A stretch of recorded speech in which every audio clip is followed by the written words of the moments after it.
What if I told you that the fastest way to leave a rude person completely speechless is to say absolutely nothing? You heard that right. Everyone expects you to fire back, defend yourself, or prove that you're not someone to mess with. But the strategy that truly breaks a rude person's confidence isn't confrontation, it's controlled silence. And when you learn how to use it the Stoic way, you don't just win the moment, you take back your power. In this video, you're going to learn a method so simple and so unexpected that rude people won't know how to react. And that's exactly why it works. There's a reason the Stoics remain some of the most respected thinkers in history. They understood something most of us forget. You can't control the world, but you can master your response to it.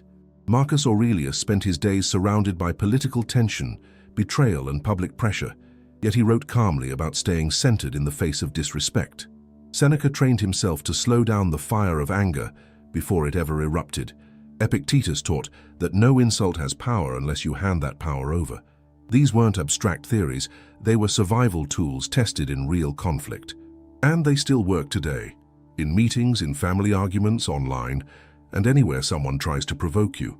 When you understand how Stoicism views rudeness, you stop seeing it as an attack and start seeing it as an invitation to rise above. Let's break down the psychology behind it. Rude people depend on reaction. Their comments are hooks, thrown into the water, waiting for someone to bite. When you get defensive, they feel victorious. When you get angry, they feel superior. When you explain yourself, they feel validated. But when you stay calm and offer nothing, no emotional shift, no verbal counterattack, you interrupt the script they were counting on. They don't know what to do with someone who doesn't play along. Attitude 1. The strategic pause. The first tool is the pause, a moment of stillness that does more damage than any insult. Imagine someone snapping at you, criticizing you, or speaking with condescension.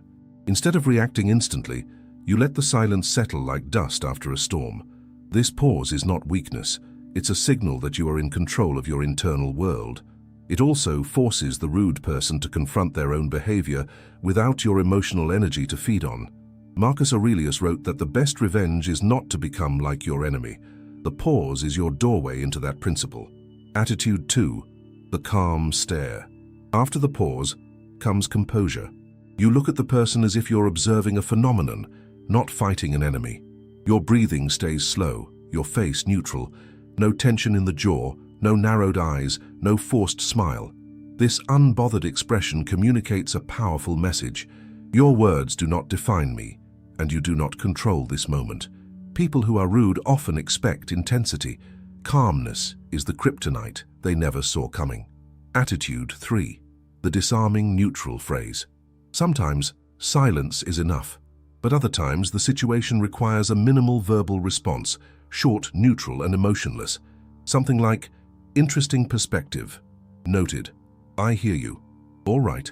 These phrases offer zero fuel. They acknowledge the moment without escalating it. Think of them as verbal aikido. You don't push back, you simply redirect the force so it collapses on itself.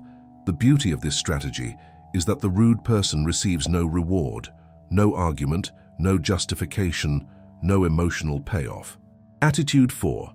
Understanding the psychology of collapse. What actually happens inside the rude person when you stay silent or neutral? They lose their footing. They were ready for a dance of conflict, but you didn't join in. Without your reaction, they have to face the awkwardness they tried to transfer onto you. Many become visibly uncomfortable. Shoulders drop, eyes look away, tone softens. Some even attempt to justify or soften what they said. You didn't attack them. You simply let their own behavior echo back at them, and echoes can be loud. Attitude 5. The Stoic boundary. Now, here's something crucial. Choosing silence doesn't mean accepting disrespect. Stoicism isn't about being passive. It's about responding with intention, not reflex. There will be moments when you need to set a boundary, but even then, the delivery is calm and firm. You're not reacting emotionally, you're clarifying reality. For example, I'm not available for conversations delivered that way. Or if we need to continue this discussion, it has to stay respectful. No drama, no anger, just a clean line in the sand. Silence is your first tool. Boundaries are your second. And before we continue, here's something important. If you're someone who wants to grow in emotional strength, inner calm, and stoic wisdom, subscribe to Stoic Spring. By doing that, you build the habit of nurturing your inner peace, and you join a community focused on maturity and self-mastery. Now, let's continue. Attitude 6. Protecting your internal energy. The Stoics believed peace was a form of wealth, and like wealth, it must be protected.